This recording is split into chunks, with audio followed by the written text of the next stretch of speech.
Okay. Okay, so oops, no, turn my light open. There we go. Okay, so good evening. Welcome to our second Noche session for this school year. Perhaps let's first begin with a prayer. In the name of the Father, the Son, and the Holy Spirit. Amen. Hail Mary, full of grace, the Lord is with you. Blessed are you among women, and blessed is the fruit of your womb, Jesus. Holy Mary, Mother of God, pray for us sinners now. Amen. Amen. The Son, and the Holy Spirit. Amen. So again, thank you for being here to our second Noche session for the school year. Just for those who joined us for the first time, Noche is short for Noche Alegre, a twist of the original Noche Triste, which dates back to the UST of old. This monthly discussion featuring thinkers or authors representative of the research thrusts of the Department of Philosophy is primarily aimed at promoting discourse and expansion of research horizon of the UST Philosophy graduate and undergraduate students. Again, for this month of December, our discussion will focus on Thérèse Bonin and her essay, The Emanative Psychology of Albertus Magnus. And as usual, we have a few reminders first. First, by pre-registering, you are all expected to read the materials that I sent before. And by doing so, you are adhering to UST's intellectual property policy. It was made available at the pre-registration link.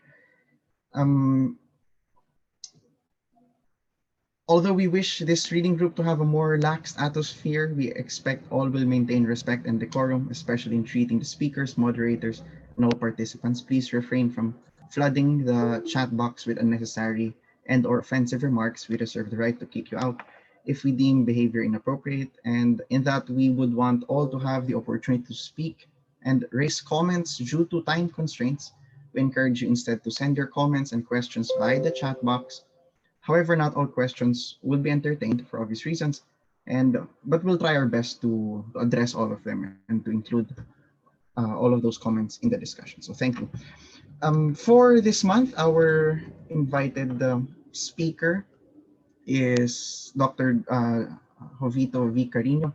He is the incumbent chair of the Department of Philosophy.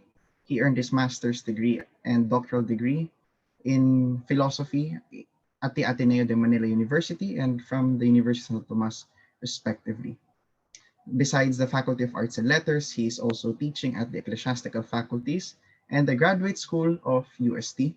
And currently, he is also a research fellow of the UST Research Center for Culture, Arts, and Humanities. And of course, he is the author of the recently published Muni, Paglalayag sa Pamimilosopiyang Filipino, published by UST Publishing House 2018. So without further ado, Dr. Carino. Thank you, Anton. Thank you for the introduction. Well, this is not really a lecture, no? Kasi nga, we all know that this is supposed to be a reading session. So I'm here to siguro contribute my 2 cents, no, on the selected reading. And as you pointed out in your introduction, the selected reading for tonight is aligned with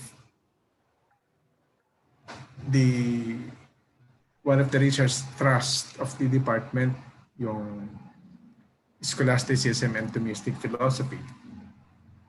And although Thérèse Bonin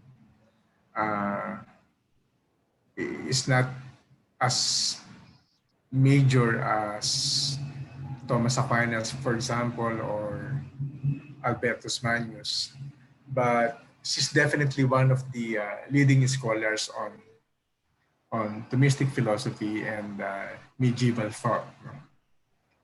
Although she's someone whom we can probably describe as relatively unheard of, no, in this part of the world, but outside the Philippines, she's well reputed and recognized for her writings, no, and researches on medieval culture and medieval intellectual heritage. So with that, I'd like to know, or I'd like to receive instructions from you. So how do we proceed? No? Should I give an overview of the reading, or? Yeah, I think Doc, just give an overview po, and then from there, parang we'll go na sa mga specific parts. Sige, sige. For those of us who have gone over the manuscript, this is basically a kind of an introduction to Albertus Magnus' philosophic itinerary. No? You might have remembered, no, in your graduate or undergraduate studies of medieval philosophy, that the way they did things back then, no, is that they philosophized by commenting on authoritative texts. In other words, it's quite impossible for, I mean, people back then were philosophizing not to pursue a kind of an original insight or original thought. Although original thought or original insight would come as a consequence of their textual engagement. But this textual engagement is carried out precisely by commenting on the so-called autocritas or authorities. The authorities would be considered as the authorities considered then, of course, would be the scriptures if you are a Catholic intellectual, or the Quran if you are an Arabic or Islamic thinker, or the Hebrew scriptures, no? In the case of the Jewish intellectuals. And for non-theologians, the main authorities would be definitely Aristotle during the time of the High Middle Ages, no? 13th century onwards. And before Aristotle, the only well-known ancient philosophic texts, no? When I say well-known, I mean popularly known, would be the Timaeus of Plato. And then every now and then, you would see, you won't see commentaries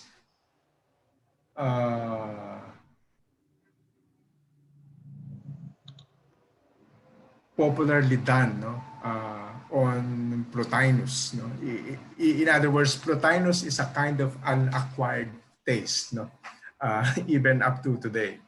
And you would find very rare and very few scholars who would undertake commentary on a very, should we say, abstruse work like that of Plotinus, no? Specifically Enneads. And in this text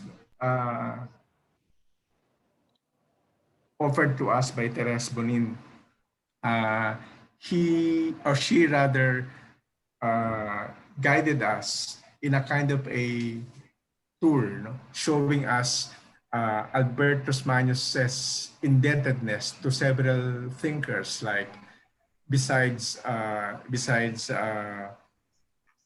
Plotinus, she mentioned Macrobius, she mentioned Avicenna. In other words, Thérèse Bonin is giving us a kind of a description of not just what Albertus Magnus did, no, but how it was basically as far as the intellectual and philosophic climate of medieval ages was concerned. And as they did back then,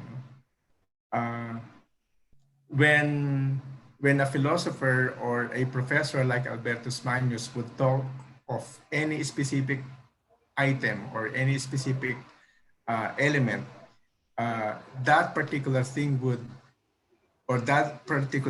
always bring him in relation or in consonance with other aspects of with other philosophic concerns. That is why, on one hand, it is as if Albertus Magnus would simply talk of psychology, but that discourse on psychology would likewise bring him to a discourse on cosmology, and with cosmology, that would bring him forward to a discourse on biology. In other words, philosophy back then is not a standalone discipline. It's a well-entrenched, deeply embedded discipline, embedded with other intellectual concerns or scientific concerns. Because back then, talk of God, talk of soul, talk of cosmos would be considered as scientific. So I will stop there, and then maybe if you have questions or comments or insights, we can begin from there. Okay. Thank you for that, Doc. Maybe just to get the ball rolling, the essay begins with a discussion on Plotinus. And as what you said, this is a bit challenging for people who aren't really that inept with medieval philosophy, or more importantly towards that end of Greek philosophy. Honestly speaking, mostly we would be familiar with the Socratics. However, the tail end of the Greeks and then enter Roman philosophy. Sometimes that's a blind spot for Mhm. common people like Okay. me. Kaya, but I mean, what I really found interesting here, and I'm glad, was that she was able to explain Plotinus's insights in a way that Albert the Great would use it in his philosophy. In particular, how emanation is something very important. But I guess, Doc, one question that I really have in mind, and perhaps this is a question that other people also have, the difference between soul and spirit in how Plotinus would talk about it, that later on Albert the Great would pick up. Uh, because we're more accustomed to, I think, the Thomistic way of already doing it. However, Albert the Great gives a different, he follows Plotinus with a different bent. What's the difference between soul, spirit, and where do we locate the intellect there? Mm,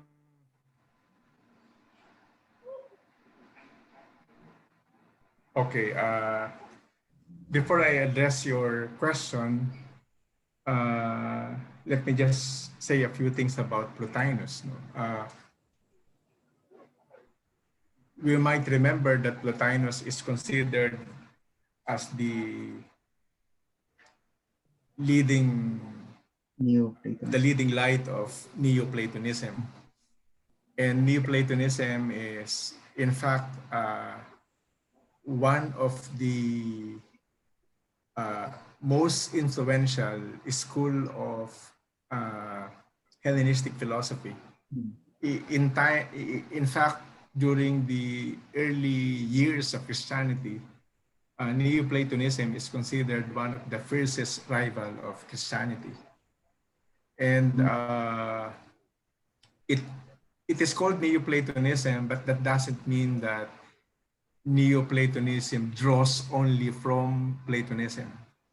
In fact, if we read closely the text of Enneads, or even the commentaries on Enneads, or the works of other Neoplatonists, we would find out that in a lot of ways, Neoplatonism represents a great deviation from Platonism. Scholars would say that Neoplatonism uh, came out of this attempt to marry Aristotelianism and Platonism. Even during the ancient days, people were thinking that Aristotelian philosophy and Platonic philosophy were incompatible until there came a figure like Plotinus who tried to marry the two. And the result of this attempt to fuse these seemingly uh, irreconcilable philosophic thoughts or philosophic systems was none other than Neoplatonism. But it's not as if uh, Plotinus was simply uh, fusing the two for the sake of coming up with a synthesis. Uh, in fact, uh, Neoplatonism, I mean, the success of Plotinus can be gauged by the fact that that the result of that attempt to fuse the two ended up with something that we can consider as quite original of Plotinus. And that originality is usually traced to his insight of emanation. Uh, and anyone, for example, who has read Augustine, for example, and Augustine is one influential Christian thinker who showed his very close affinity with the thoughts or insights of Plotinus. This is very evident not just in his philosophy, but also in his in his theology. Augustine's position, for example, on exemplary ideas, or even his theory of creation that is very close with Plotinus's theory of emanation. And even, for example, Augustine's priority of the soul over the body is something that can be traced back to Plotinus. And to the question, how do we distinguish the soul from the spirit in the context of Plotinus? I'd like to know if the question is coming from the text itself, or this is something that comes from your effort to interpret the text. Actually, it's two-sided, because here in the text, I think, I'm not sure if it's the second page or much later, she would mention both soul and spirit, and intellect and reason. However, I would be more accustomed to see them in same light, like soul and spirit, and then intellect and reason. But my impression is intellect is something else and than reason. Okay. Unlike, you know, we would normally let me understand. just look for the specific location of that question of yours about the soul and spirit. Let me try to. It might be more helpful to locate that. Did you say second page, which means page 46? Opo, we could turn to page 46, and then it says here, however, the soul, unlike intellect, receives impressions. Wait. Teka lang. Sige po. This one, yung highlighted part? However, the soul, unlike intellect, receives impressions from what is below it, as well as illumination from what is above. For because we are, okay. Yes. On this part of the text, in fact, from the preceding page, down to, I think, almost this entire page, Thérèse Bonin is simply rehearsing the theory of emanation coming from Plotinus. She's not yet indicating, or she's not yet exploring Albert's own appropriation of Plotinus' theory of emanation. And you might recall from your own reading of Aeneas or Plotinus that Plotinus is very fond of hierarchy. Although it's not originally his, I mean, we can see hierarchical structure in Plato, just as we can find hierarchical structure likewise in Aristotle. But it took Plotinus to offer a very descriptive and a very specific organization of cosmological structure or hierarchical structure. And on top of that structure would be the one. The one is the ineffable. The one is beyond thought. And the one is the origin of things. The one is possesses only and mainly the creative power. And just beneath the one, you will see, you will have the intellect, otherwise known as nous. If you study this,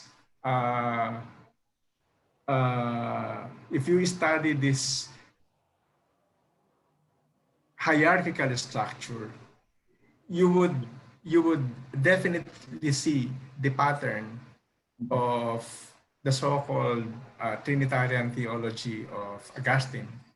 In fact, if you read Augustine's Trinitarian theology, it's almost an echo of uh, Plotinus's account of the Plotinus's account of the emanation. Although the emanation does not involve only three, but at least you would see, like I said, a kind of a paradigm that helped Augustine to articulate his own Trinitarian theology.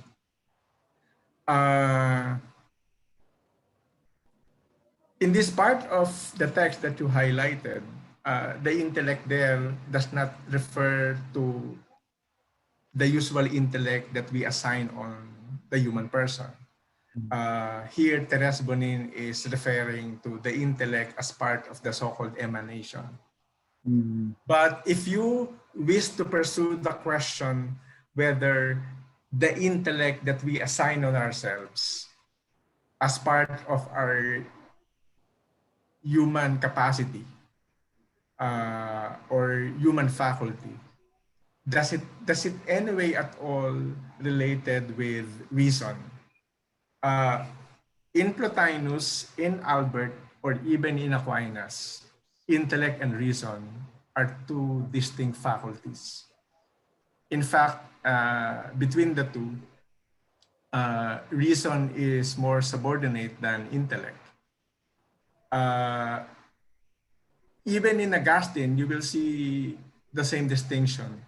Intellect and reason are distinct faculties. Reason is usually assigned the discursive ability. The reason is the exploring faculty. And since it is the exploring faculty, you can expect reason to be more prone to error. Okay.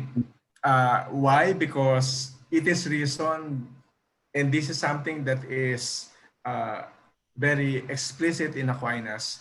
Reason is actually dependent on the senses. And as far as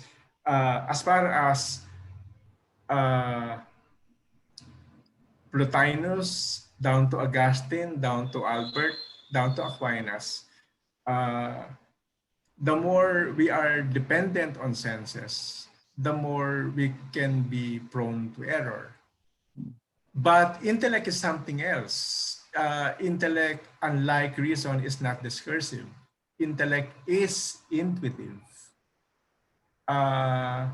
In fact, according to Aquinas, and this is something that he got from Albert, our knowledge of God is something that we owe not to reason, but to intellect. And when Aquinas, for example, speaks of that knowledge of God, and when he speaks of, for example, the how do we know God here and in the life after, he would always refer to that ability as belonging to the intellect, as belonging to intuition. You will find the same thing in, not just in Augustine, but also in Ansel. When they talk of knowledge of God, they would always invoke the ability of the intellect, the ability of intuition. Basically, one way of saying it is that you know the essences, you know the higher substances, not through syllogism, but simply because you know it. That's a pedestrian way of saying it, but that's how I gather what Aquinas and Albert the Great likewise meant when he prioritized intellectus over ratio. Okay. One of the thinkers, medieval thinkers, that was heavily influenced by Albert the Great. No? Besides Aquinas would be Meister Eckhart. In fact, it would be Meister Eckhart who would develop to the full the power of the intellect to know a reality as different as God. And to a greater degree, I would say that uh, there is another medieval thinker uh, who tried to articulate or develop a kind of a balancing act, no, between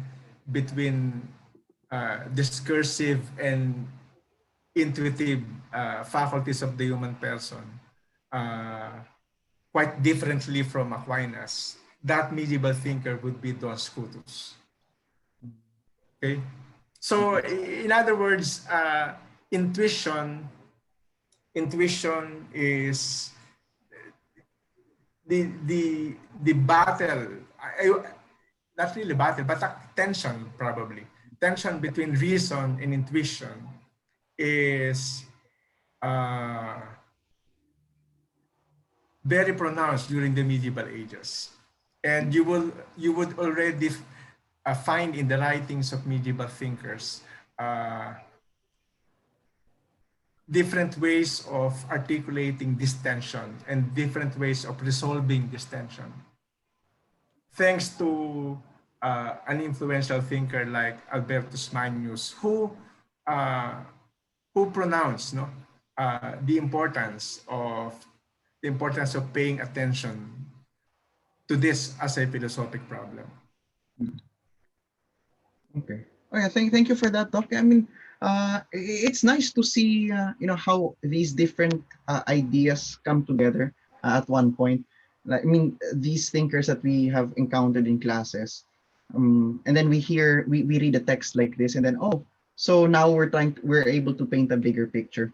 But we know that Albert the Great wrote in Latin, and I think he is greatly indebted to Macrobius, as we would see in the next paragraph if Aldrin could put the page down a bit. There, okay. So in that paragraph, we see there Plotinus's words, so on. And he mentions Macrobius, and Macrobius transmits Plotinus and Porphyrian philosophy. So Plotinus and Porphyrius, who and if I'm not mistaken, Porphyrius is also a Neoplatonic thinker. So it's because of Macrobius and Albert the Great. Is it my question is, Doc, is it a medieval characteristic for them to read materials outside the church? Because we know that's something that Thomas Aquinas did. But because of this essay, I was also able to realize that it was apparently something that Albert the Great also did. So was it a common discipline during that time for them to read these thinkers outside the tradition? That's a good question. It became a tradition for the simple reason that Neoplatonic materials are things that they couldn't avoid. It's everywhere. In fact, it's more popular and more widespread than the Gospels. I mean, before there were Christian communities, or ecclesia as you call it, before they even started to sow the seeds of the gospel and establish presence in different parts of the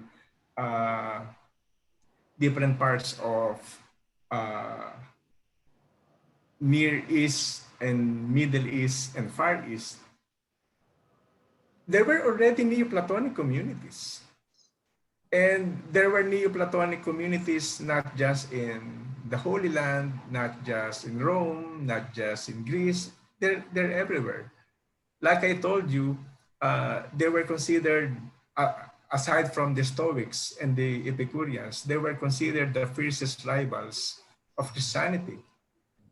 and that is the reason why, for example, there were attempts by the popes, to go after these pagan thinkers or pagan cultures, and they were so successful. They infiltrated uh, not just Christian communities, but also Jewish communities and Islamic communities. No wonder there were, I mean, even Islamic thinkers were trying to outdo each other in terms of commenting on these ancient texts. They couldn't avoid it. Like I said, it's there, and it's actually to their disadvantage if they would not pay attention to a text as powerful and as influential as Neoplatonic texts. Besides Porphyry, there was another influential Neoplatonic thinker by the name of Proclus. And Proclus is considered as the author of, back then it was called the Elements of Theology or Elements of Aristotelian Theology. And in fact, it took Aquinas to identify it not as authored by Aristotle, but authored by a commentator of Aristotle by the name of Proclus. So that's what I meant when I say that these texts and their authors were very, very influential and very, very popular, to the point that they were competing against the writings of the Christian preachers. If you would recall, in the early days of Christianity, Christianity started without the Gospels. And the only writings, and this is something that came to be, that were compiled and put together rather late, they were the writings of Saint Paul. And Saint Paul were writing his letters trying to appeal to the average folks, but most of the time his letters would be read only by the members of the elite, members of the high society, of the educated class. But to the average guy, average folks, they had more access to the writings of someone like Plotinus. Their education came from the teachings and preachings of people who followed the teachings of Plotinus. So if I am a Christian teacher, if I am a Christian preacher, and I wanted to win more adherents, I should pay attention to Plotinus and show people that I can do a job better or as well than the Neoplatonic teachers.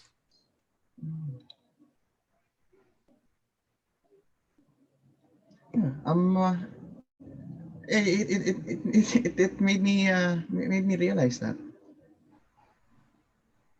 Yeah, but besides Macrobius, and I'm glad you pointed it out, Pudok. Besides Macrobius, we also have Isaac Israeli, and we see that on the next page, a Jewish thinker from whom Albert the Great benefits, who in turn, Israeli, who in turn benefited from Plotinus. So I think we really we get to see the intellectual landscape of that time. So we had our Arabic thinkers, and then we had Jewish thinkers writing on Plotinus. And I think you mentioned this to us in class before. It's because of these people also that later on Aristotle would be introduced to Plotinus. So I mean, we're standing really on their shoulders for what we have today. But to move on, if we could go to page 48, so I think it's that's a good introduction on Plotinus and Neoplatonism. I'd want to focus on emanation now, because I think this lies at crux of what we're going to discuss tonight. On page 48, it says here, certainly emanation means causation. In this case, causation of the sort whereby essences give rise to their properties. And I think that would be a good there. Certainly, emanation means causation. This part. I think that yes, ma'am. I think that would be a good springboard for us.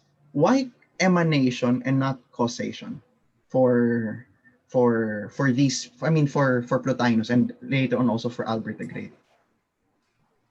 Like I said, Plotinus, and this usually happens, no? What usually happens is that a philosopher would comment on the writings of his predecessor, and along the way he would discover his original genius, right? We saw that happening, for example, on someone like Marx commenting on Hegel, or someone like Nietzsche commenting on Schopenhauer, or someone like Heidegger commenting on Husserl. As a result of that commentary, the, should we say, junior philosopher or junior thinker would eventually find his own voice. And this is the same thing with Plotinus. He was someone commenting on Plato and Aristotle, but in his effort to do so, unwittingly or unconsciously, he was able to find his own voice. He didn't use the word causation, because causation, atia or causa, is something that can be traced back, or originally a theory of Aristotle. Emanation, like I said, is something that Plotinus developed out of his reading of Aristotle and Plato. In other words, when you read medieval texts and you find emanation, definitely that theory is originally Plotinus. And emanation is later on is something that will likewise be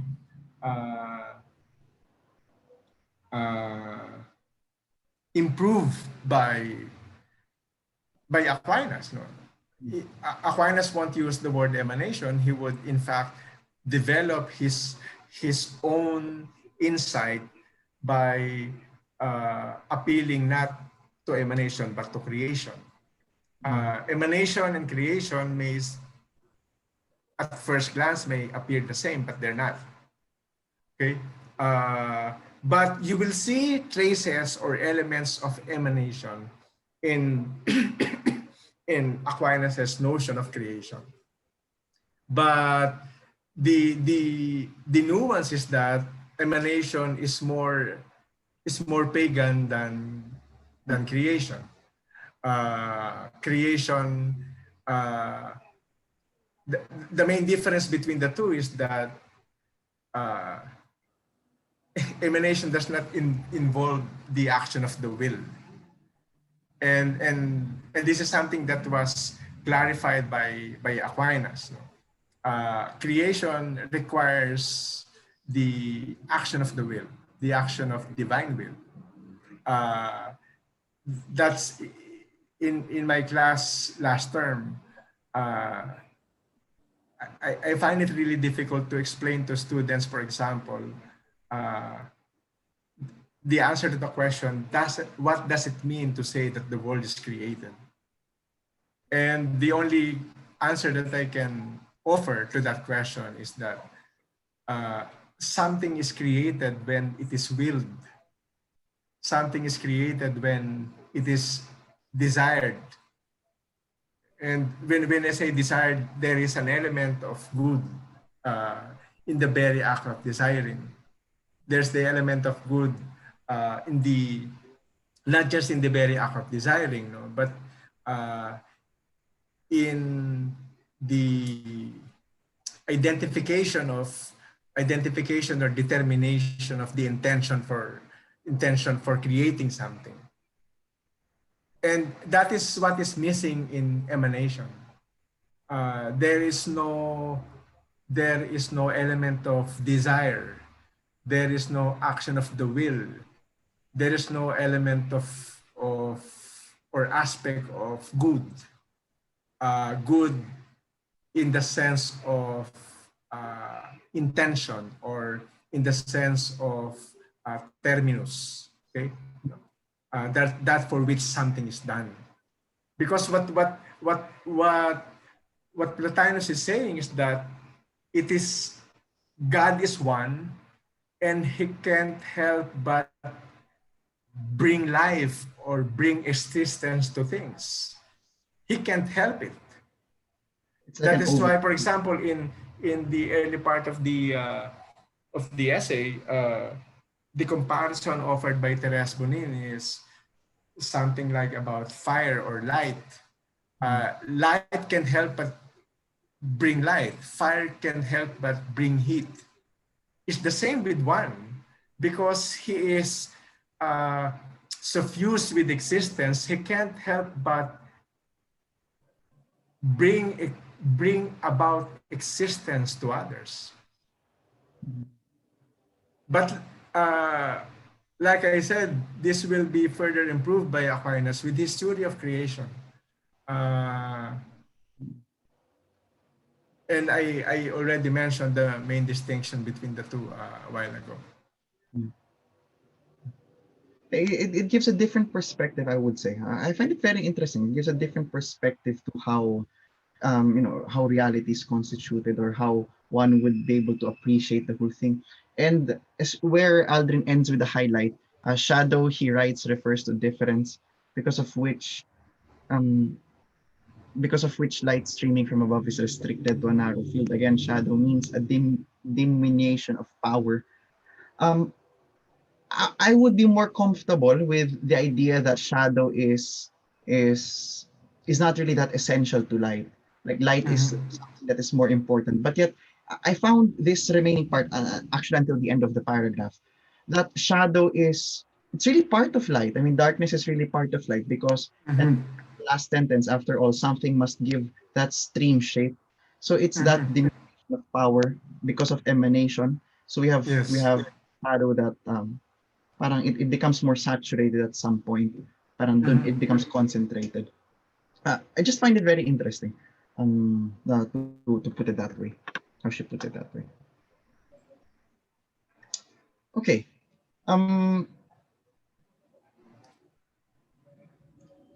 With that, it's on the other side. There, Albert cannot refrain from commenting that while planetary souls must be intellectual, human souls also have intellect. On the right side, Aldrin. There we go. Thank you. Must be intellectual, human souls also have intellectuality and therefore a certain nobility. I find this surprising. I mean, the first time I read it, I found it surprising because I'm more accustomed to approaching, human soul, dignity, and a certain nobility already attached to it. But it is as if a certain nobility here is only added. Like as an afterthought. Like from the beginning, human souls don't have that certain nobility, even if they share in the intellectual capacity. Is that something that Albert gets from Plotinus? Yes, Albert shares the same idea. And this is something very Plotinian. Plotinus thinks that everything has soul. There's such a thing as a cosmic soul. Soul is not just a prerogative or a dominion of the human person. In fact, the human person is but a partaker or just one of the many entities that that possess soul. But the entire cosmos, in fact, as pointed out in this paragraph, even planets have souls. What allows them to be, what causes them to be, is none other than that soul, no, that emanates from the one. They cannot have. I mean, they cannot afford not to have soul if you, like we said earlier, if you wish to sustain or be consistent with the theory of emanation. Since everything emanates from the one, uh, everything becomes a participant of that existence drawn from the one by virtue of their having souls. So if we would, I'm sorry, Doc, if we would go to the next page, the start of the next page, there, apparently for Albert, the nobility of the human soul has to do with its being not just the act of a body, but also a likeness of the first cause. And are we referring here to the one? So the soul becomes noble in that it shares a certain likeness with the one.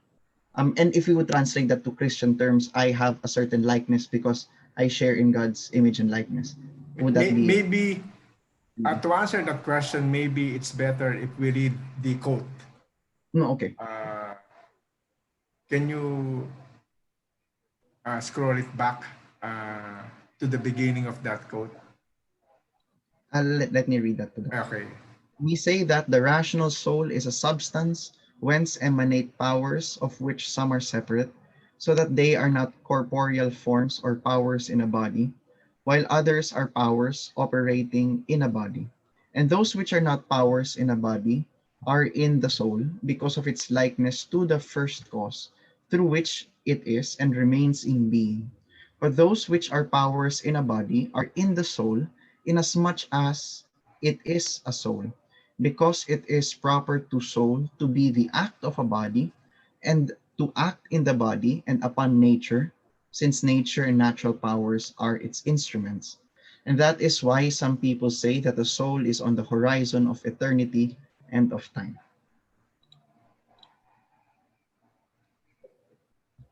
And the question is whether Albert the Great is referring in this quote at least, no. Did you ask the question whether Albert the Great is referring to the soul's dependence on? I get that certain nobility from the one, so that my nobility comes from me being created in the image and likeness. In pros, no, not created, but me coming from.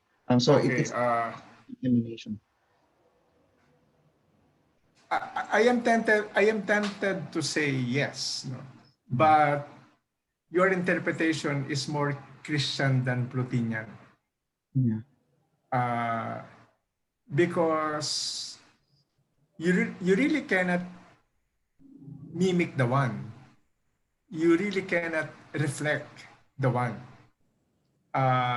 If we wish to, for example, sustain an interpretation that is closer to Plotinus, in this paragraph, the first cause that might be being referred to is not really the one, but the intellect, the nous. The intellect or the nous, remember, in the hierarchy of Plotinus, emanates from the one. And it is through the intellect that makes the emanation of being possible. And it is actually the intellect that makes the existence of the so-called exemplary ideas possible. So Albert the Great might be referring not so much to the one, but to the intellect. But once you say that, can we infer the one as God and that the soul as something that reflects the fact that I was created by God? Like I said, it sounds orthodox, it sounds correct, but as a Christian interpretation. But if we read it in the Plotinian context, uh, it might be a misreading of what Plotinus is trying to tell us. And to link it with the point of Albert the Great, what is apparent here is Albert's priority of the soul over the body. Albert is committed to maintaining that the soul has powers regardless of its union with the body. In fact, for him, the body functions mainly because of this prowess that belongs to the soul first of all. And in looking at it that way, we can already see the line that draws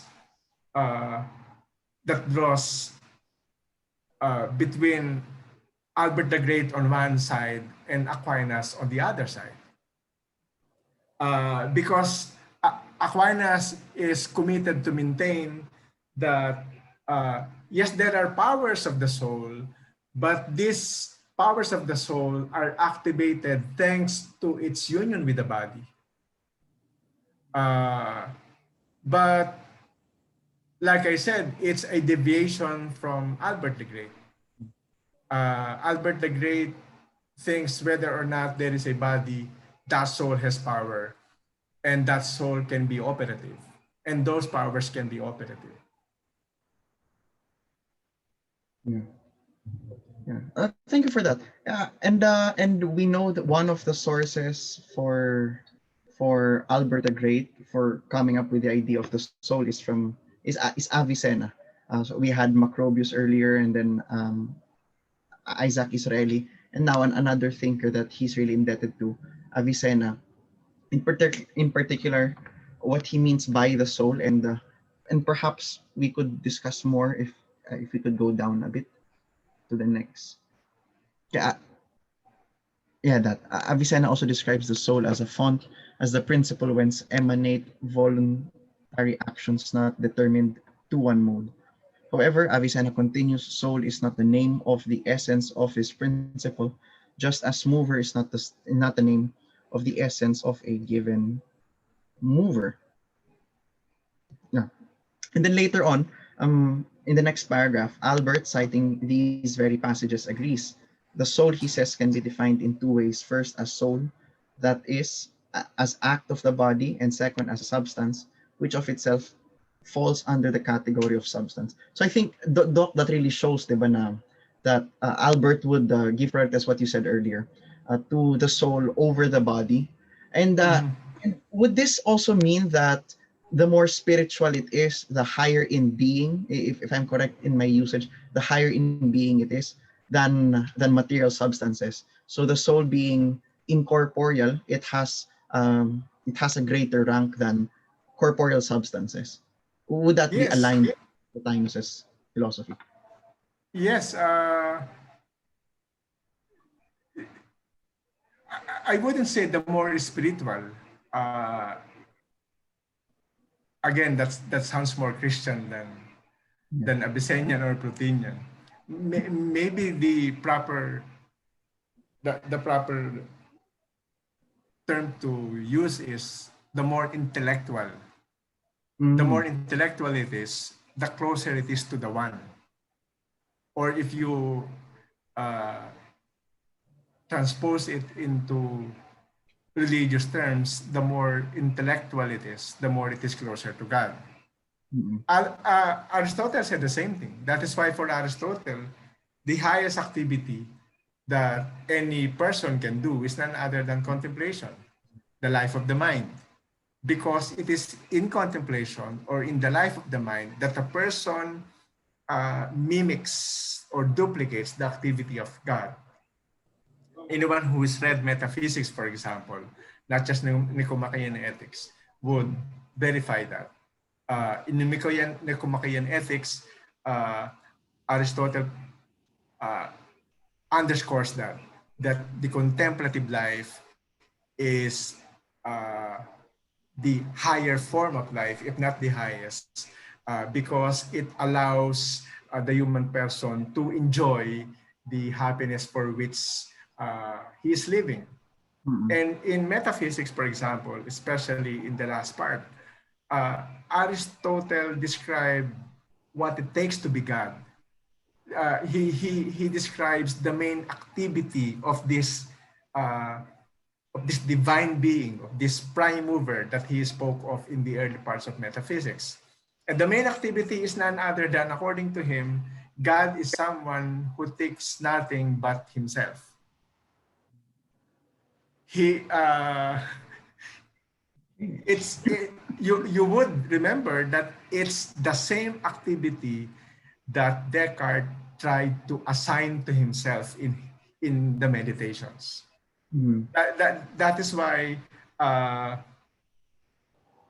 he is considered the father of modern philosophy, because the kind of activity ascribed by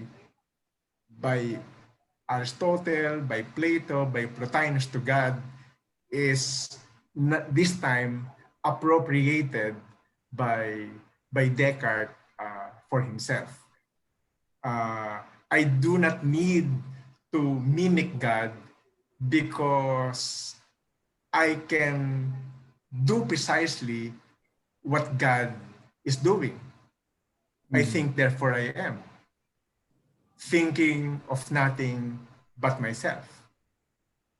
And as you point out, for Plotinus, for Aristotle, if anyone can do that,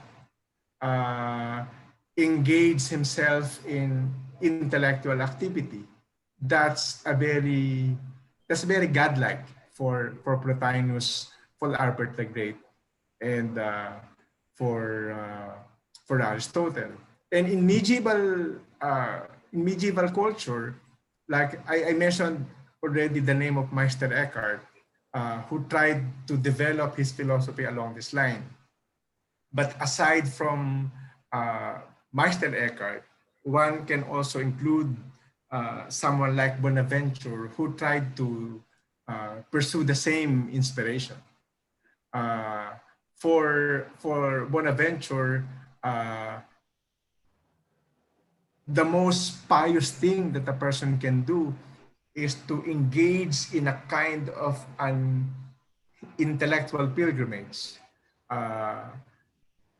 intellectual/spiritual pilgrimage that leads him back to God, or that enables him to trace his pathway to God.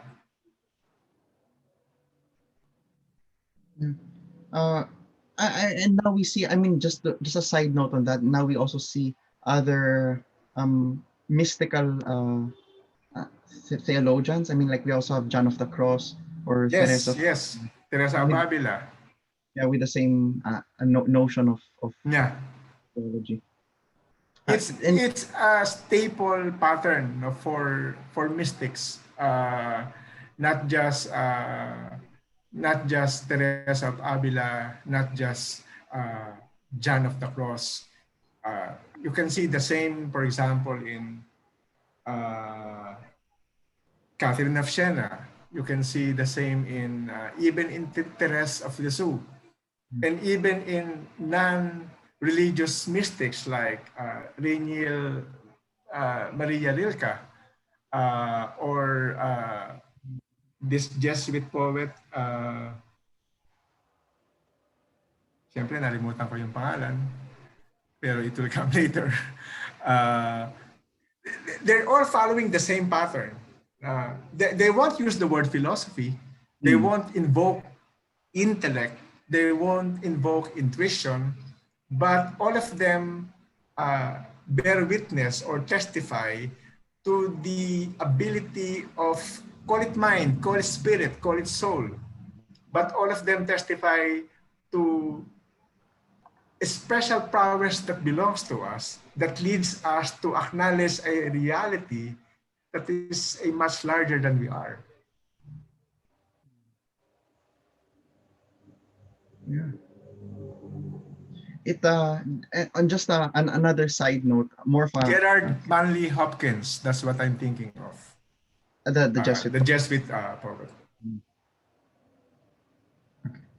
I just remembered because when you mentioned that godlike activity of thinking of oneself, of what Dante mentions in Inferno, that the devil would not even notice you because he's too consumed by thinking of himself.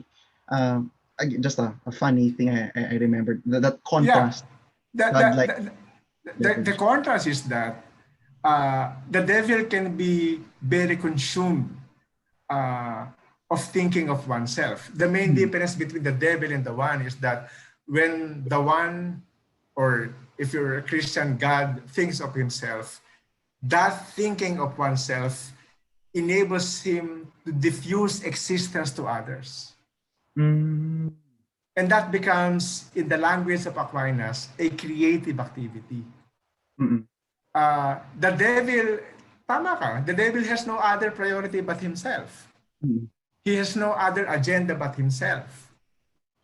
And but in doing so, he becomes self-contained. But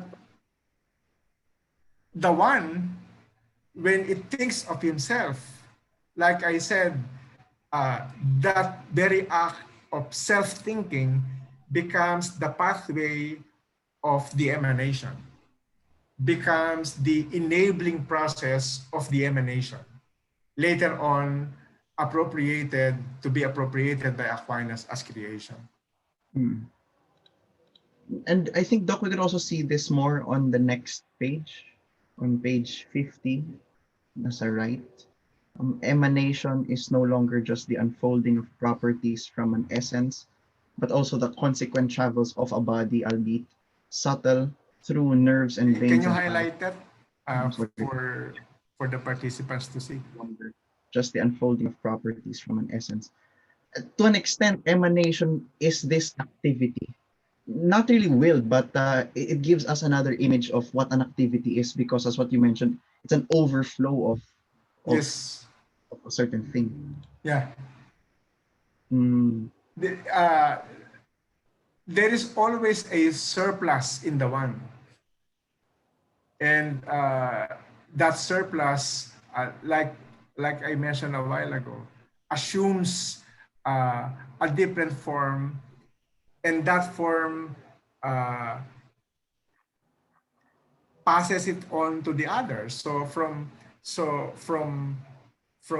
the one you have intellect, and from the intellect you have being. And then being, because it felt that it's already removed from the one, it develops in it a kind of an aspiration to unite itself with the one.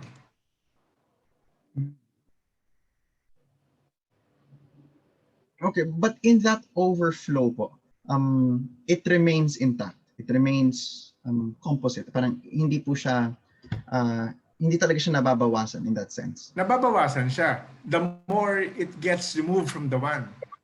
Remember its hierarchy. Kaya nga, the more it draws away from the one, the less, the less it becomes similar to the one. Okay? The one generates its other, just as that other is able to generate its own other. Pero yun nga, the more this process of generation of other continues, yung mga susunod na part of the emanation becomes less and less like the origin. Kaya the the uh, uh, the itinerary is always to find its way back to the one, to become like it. Hence the priority of uh, the intellectual activity. Kasi it is only intellectual, in the intellectual ability that not only can we experience, but can we regain the kind of simplicity, the kind of uh, oneness or unity that belongs only to the one. Okay.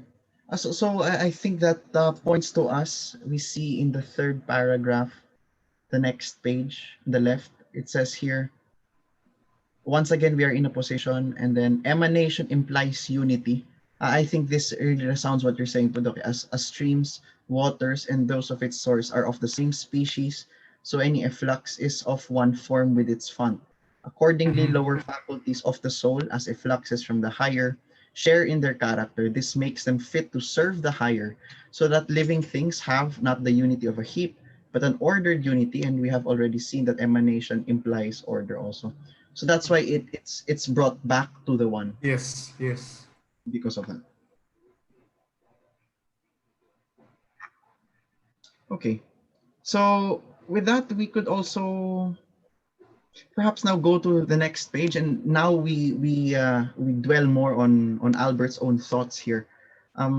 In particular, the second paragraph would read Albert discussing weather, and then the next sentence.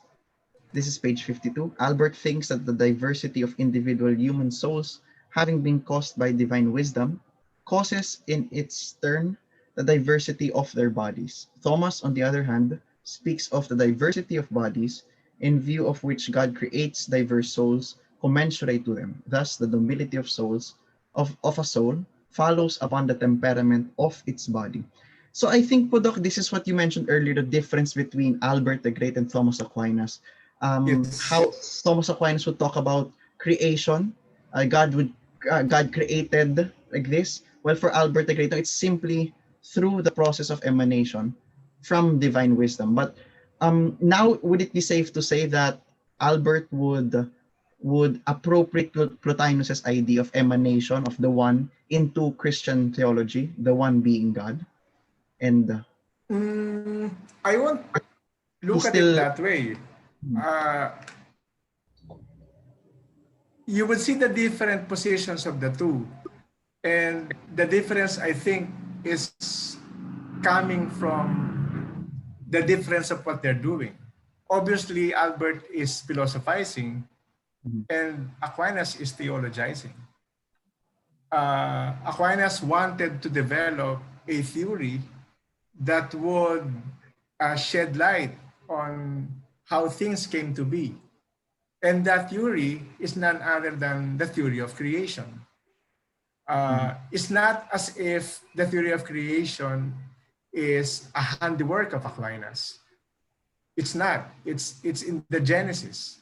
But what became his handiwork is the philosophic articulation that enables us to understand what constitutes creation. And and Albert didn't have that agenda in mind. Albert didn't want to explore an articulation that would enable him to explain what creation is all about. He was just simply trying to shed light on what he read from Plotinus. If, for example, uh, Albert had the same plan, uh, maybe he would end up with the same conclusion as Albert.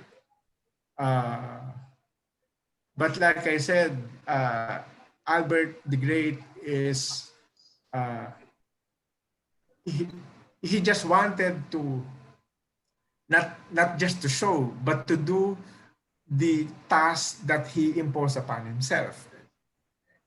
He is he is uh, he is really a man of science. Uh, he is he is a professor that is not who is not afraid to engage the secular disciplines. In fact, in German, for example, he is considered one of the pioneers of German philosophic thought, along with Hegel and Kant. And in fact, even Hegel, in his writings on religion, would recognize his indebtedness to religious thinkers like Meister Eckhart and Albert the Great. So, like I said, the difference lies on the priority of the two. The priority of Albert the Great is philosophy, whereas the priority for Thomas is none other than theology. Would it also be safe to say, Doc, that that Albert the Great is I don't wish this to sound bad against Thomas, but is more natural in his approach in doing philosophy. Albert the Great? Yes, po, than Thomas Yes, Aquinas. yes, yeah, I would agree with you.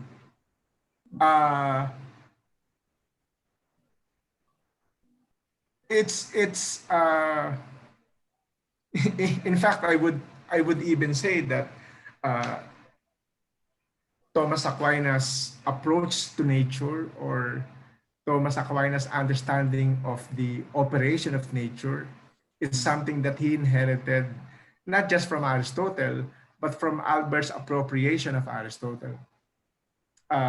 Remember that Albert was not just his mentor, he was also a friend.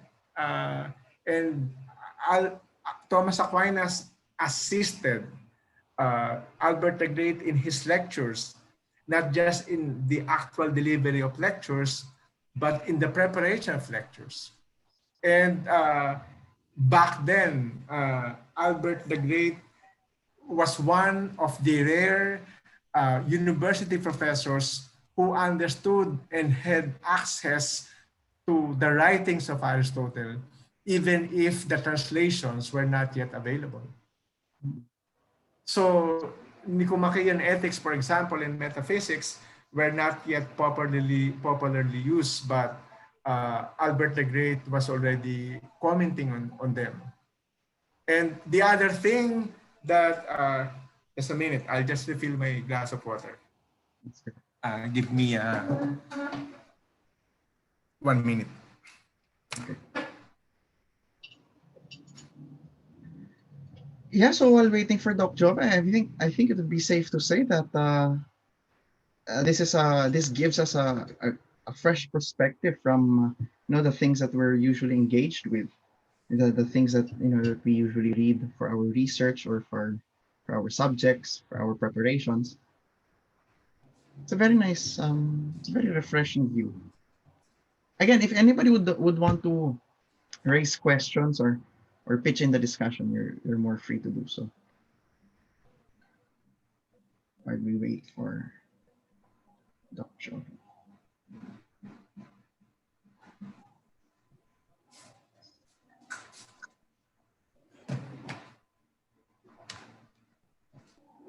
Hello. Yes, Doc. Okay. As I was saying a while ago, Thomas Aquinas was close to Albert the Great, not just as a student or as a mentee. He was in fact a close collaborator. There were lectures by Albert the Great which were transcribed personally by Thomas Aquinas. And when I say transcribed, I didn't mean literally putting them into words, but commenting on them. And one of the things that Aquinas got from Albert the Great and influenced to a great degree his understanding of Plotinian notion of the one is Albert the Great's reading of Pseudo Dionysius, the Dionysian philosophy / theology. And Aquinas' commentary on Dionysius on divine names is heavily indebted on Albert the Great's reading of Dionysius.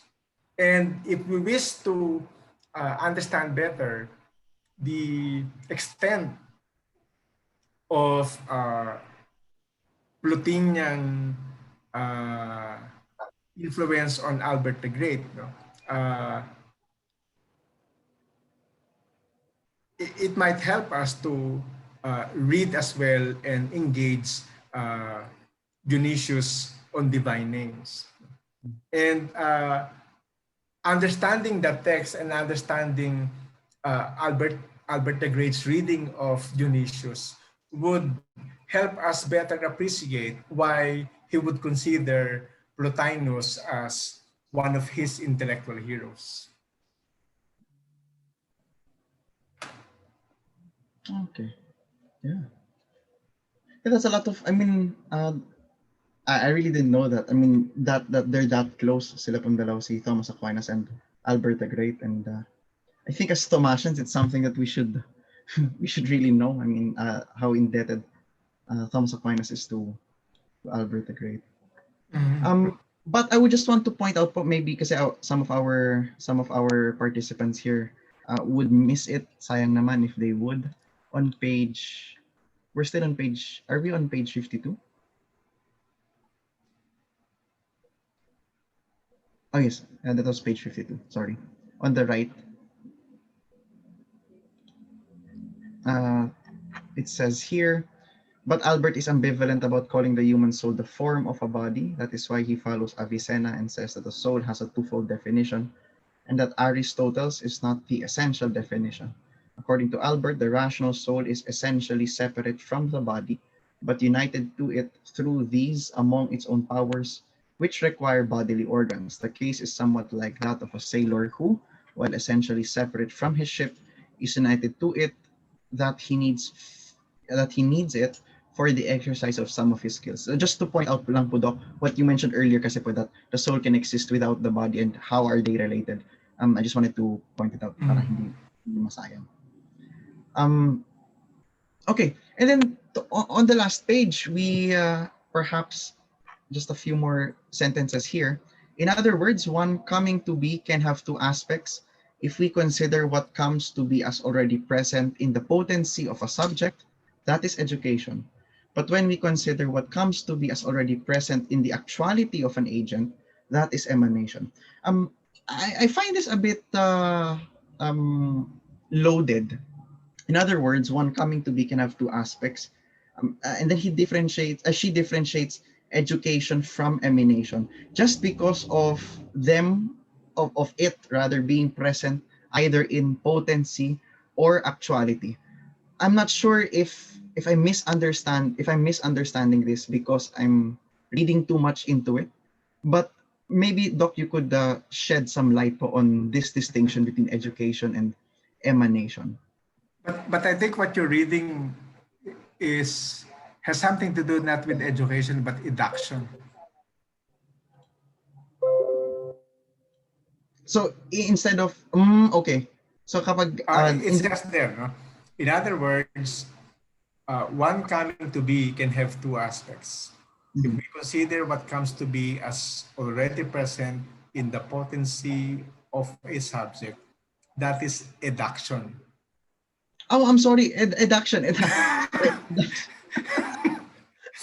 But when we consider what comes to be as already present in the actuality of an agent, that is emanation. Anton. Yeah. I'm sorry, what was there? Yeah. Ay, Doc pa, sige po. Yeah, I was just supposed to say you're actually reading too much into it. Yeah. Too much vowels. Yeah.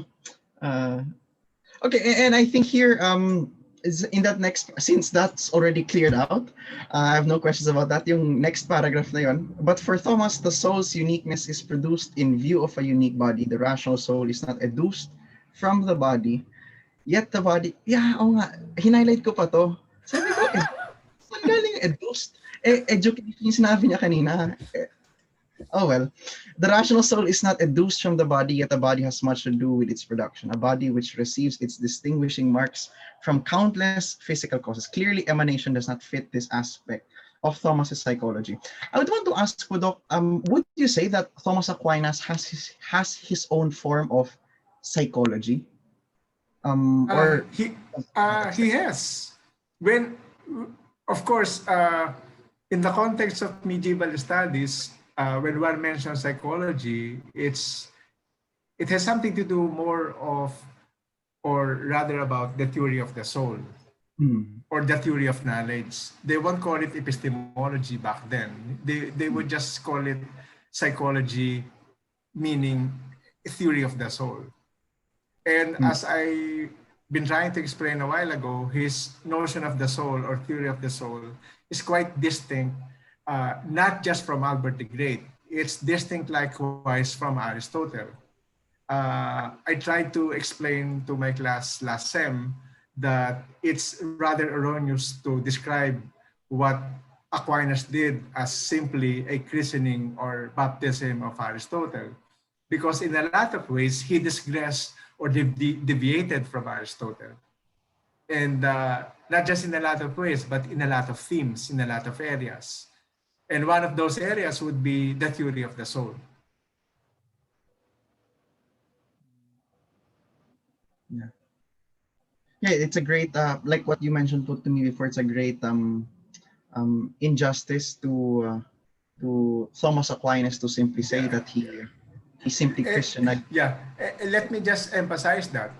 For example, for Aquinas, the soul needs the body to be operative. I mean, there are powers of the soul that, like I said a while ago, that cannot be activated without the help of the body. Aristotle didn't say that.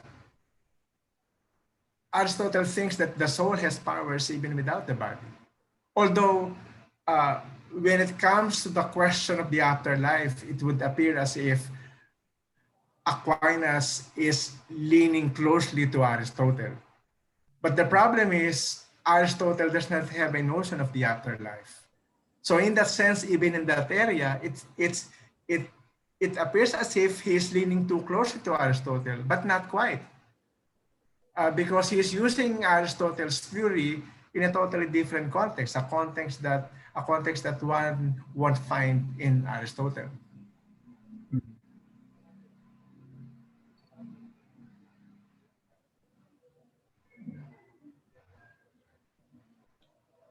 Okay, I think that would it would be safe to bring us to that next part. Again, we have seen that according to Albert, the rational soul is essentially separate from the body, but united to it through those of its powers which require bodily organs. This implies that the soul is the subject of the powers which require organs. Therefore, the soul will overflow into its powers, whether or not it still has its body. But for Albert the Great, Doc, would he have um, the same idea as what you mentioned with Thomas Aquinas and Aristotle? Well, Thomas Aquinas' reading. Would Albert the Great maintain a similar presentation, considering that he comes from Plotinus? Yes. When I say yes, I mean Albert the Great leans towards the position that the soul has priority over the body. In that sense, we can probably describe him as a kind of dualist. He does not maintain the kind of dependence of the soul and the body that Aquinas considers. In fact, again, I pointed out a while ago this aspect of Albert the Great won't be spelled out. It might not have been spelled out by Albert the Great, but it will take a disciple of Albert the Great in the name of Meister Eckhart to do so for him. Again, the soul's ability to intuit higher realities, higher forms of knowledge, or the ability of the soul to unite itself with that fountain of knowledge, or the ability of the soul to find its way back to its origin. It's something that Meister Eckhart would attribute to the soul.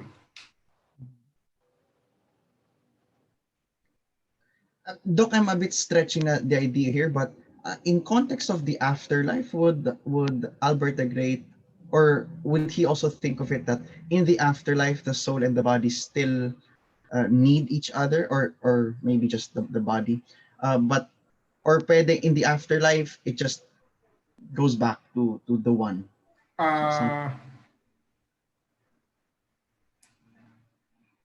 I want.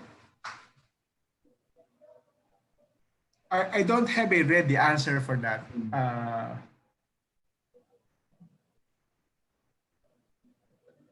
I can't speak for Albert the Great, no, on that matter, because like I said, apparently his concerns compared with Aquinas's were more secular, no?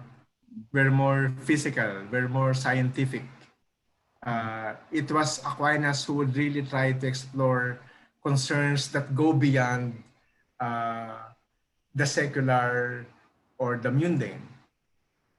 In fact, it was Aquinas who would develop a full-blown theology of eschatology, or theology of the afterlife. And even for me, I find that position of Aquinas problem-laden, or should I say challenging. Right now, in my own research and in my own reading, I have yet to find talagang something that I might call as satisfactory to explain a kind of tension between Aquinas's notion of the human person and Aquinas's notion of the soul. Because in his notion of the afterlife, like I said, in his notion of the afterlife, Aquinas is prepared to say that the soul can stand on its own, that the soul can be self-subsistent. Okay, that's totally different from how he pictures the human person. For him, the human person is always this complex unity between the body and soul. So much so that the person is not just the body, nor is it not just the soul, but the complex union of the two. But Aquinas would say that once he dies, the soul assumes a life of its own and goes on to exist, or in his words, subsist, even without the body. Well, it's quite difficult to find, like I said a while ago, a satisfactory philosophic explanation for that.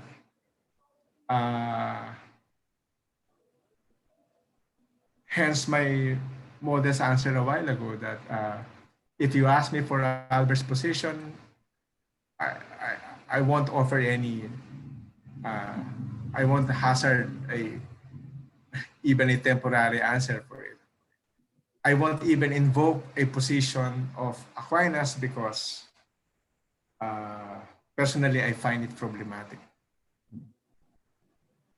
Yeah, okay. So with that, Doc, I think we've been able to go through the whole essay and basically the as what Thérèse Bonin would say, the emanative Emanative. emanative typology of Albertus Either Magnus. you supply a vowel that is not there, Or I or you use take away vowels that are already there. Yun yung I see. induction eh. Yung effect ng Christmas break na ayun eh, nandyan eh, kaya so with that, I think it's safe to end po. So thank you very much, Doc Joey, for being our discussant of this text. Thank you very much, everybody, for being here. Now we know na it's already the start of the Christmas break for some, pero thank you for spending your evening sharing on, going over this text on Saint Albert the Great. So I guess I would want to wish all of you a blessed Christmas season ahead and stay safe. We could end up there. So thank you very much. Maraming salamat din, Anton, and thanks to everyone for joining us tonight. May you have a peaceful and COVID-free Christmas break. Thank you. Thank you. Thank you, Anton. Salamat po.